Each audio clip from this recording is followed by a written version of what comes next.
Quatrième chapitre. Le savoir spirituel et absolu.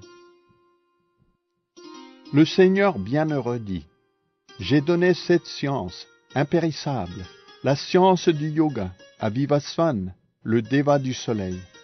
Et Vivasvan l'enseigna à Manu, le père de l'humanité. Et Manu l'enseigna à Ikshvaku. Savoir suprême, transmis de maître à disciple, voilà comment les saints rois l'ont reçu et réalisé. Mais au fil du temps, au vainqueur des ennemis, la succession disciplique s'est rompue, et cette science, en son état de pureté, semble maintenant perdue. Si je t'enseigne aujourd'hui cette science très ancienne, l'art de communier avec l'absolu, c'est parce que tu es mon ami et mon dévot, et qu'ainsi tu peux en percer le mystère sublime. Arjuna dit: Vivasvan, le déva du soleil, parut bien avant toi. Comment comprendre qu'à l'origine tu aies pu lui donner cette science? Le Seigneur bienheureux dit: bien que nous ayons tous deux traversé d'innombrables existences, ô Arjuna, vainqueur des ennemis, je me souviens de toutes, quand toi, tu les as oubliées. Je demeure non-né, et mon corps spirituel et absolu ne se détériore jamais. Je suis le Seigneur de tous les êtres, et pourtant, en ma forme originelle, je descends dans cet univers à intervalles réguliers.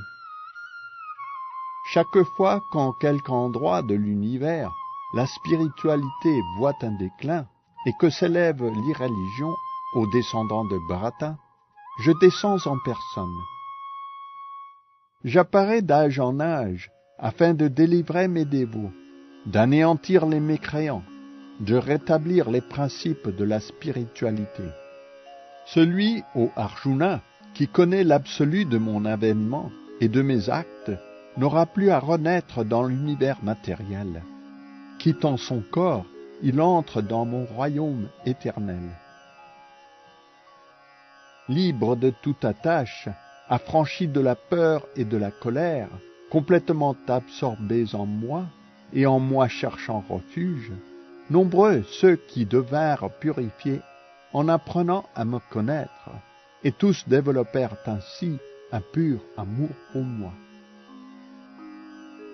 Tous suivent ma voie, d'une façon ou d'une autre, ô fils de Pritha, et selon qu'ils s'abandonnent à moi, en proportion je les récompense. L'homme aspire en ce monde au fruit de ses actes, et c'est pourquoi il rend un culte aux dévas.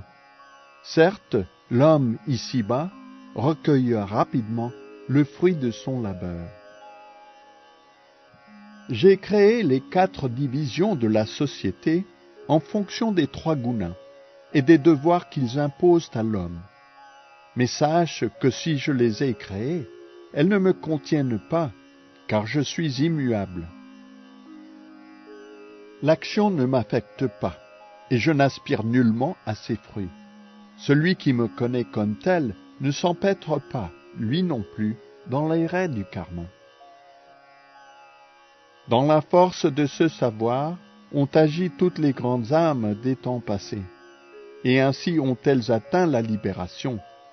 Marche donc sur les traces des anciens, et remplis ton devoir dans cette conscience divine.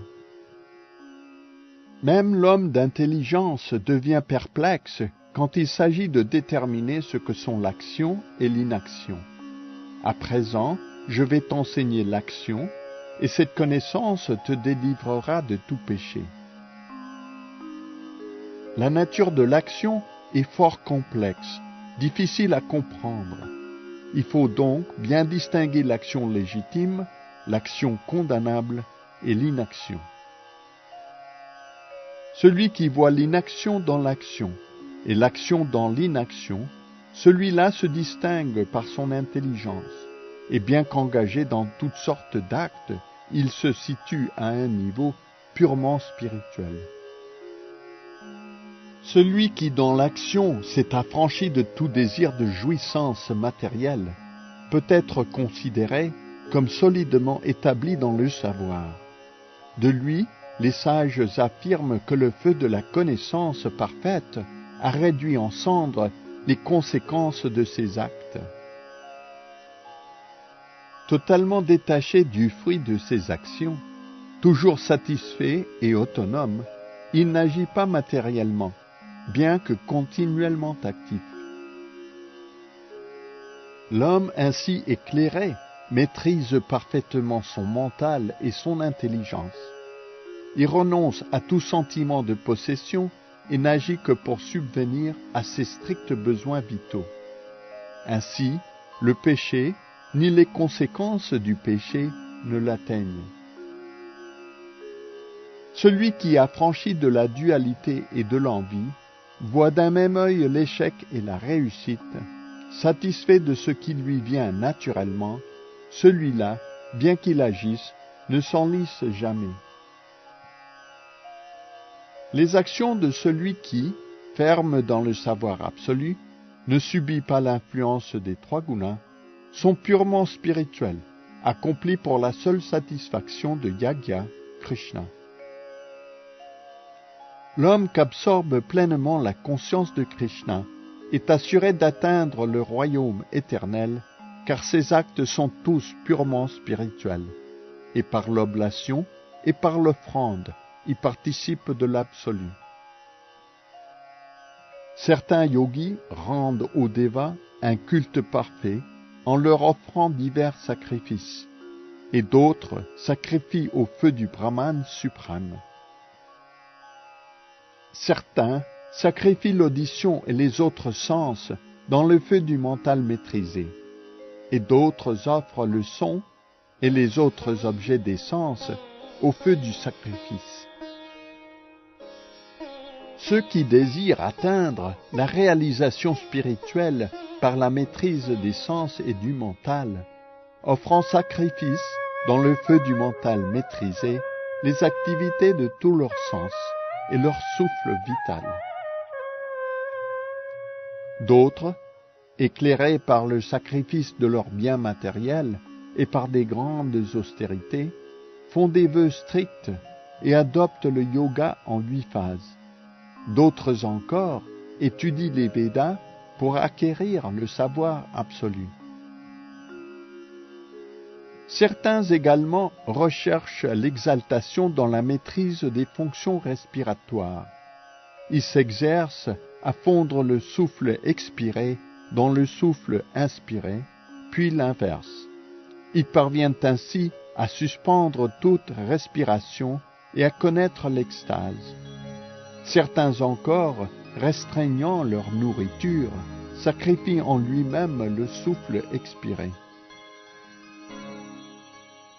D'entre eux, tous ceux qui connaissent le but du sacrifice sont libérés des chaînes du karma.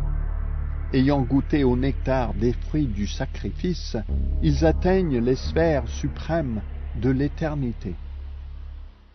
Ô toi le meilleur des courroux, sache que sans accomplir de sacrifice, on ne peut vivre heureux dans cette vie, en ce monde, et que dire de la suivante? Ces divers sacrifices sont autorisés par les Védas et conçus en fonction des diverses formes de l'action. Sachant cela, tu atteindras la libération.